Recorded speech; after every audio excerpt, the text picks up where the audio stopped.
The skies were silent, the rivers gone. For 3 years, no drop of rain had touched the land. But even in the drought, God was about to show his power through one act of faith. God spoke to Elijah, saying, "Go to Zarephath, for I have commanded a widow there to provide for you." Though hungry and tired, Elijah obeyed, trusting every word.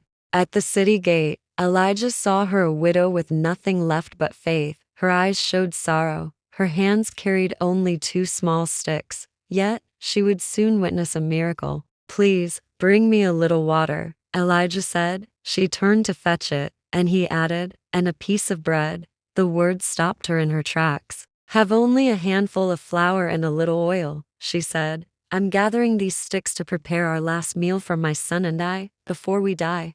Elijah spoke with calm assurance. "Do not be afraid. Make me a small cake first, and then make some for you and your son. For the Lord says the jar of flour will not run out, and the jug of oil will not run dry until he sends rain again." Her hands trembled, but her heart believed. She gave her last to the man of God, a step of faith that defied reason. When she returned, her eyes widened. The jar was full, the oil poured endlessly. The promise of God had come alive before her very eyes. Day after day, the miracle continued. Flour never ran out, and oil never stopped flowing. In her small kitchen, heaven's abundance overflowed. But one day, her son grew sick and died. Her heart broke, and she cried out, "Have you come to remind me of my sin and kill my son?" Yet Elijah's faith did not waver. Elijah stretched himself over the child 3 times and prayed, "Lord my God, let this boy's life return to him."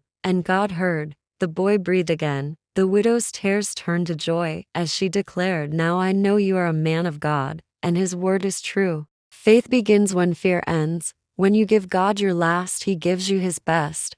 The God who filled her jar will fill your life too, if you only believe. Subscribe.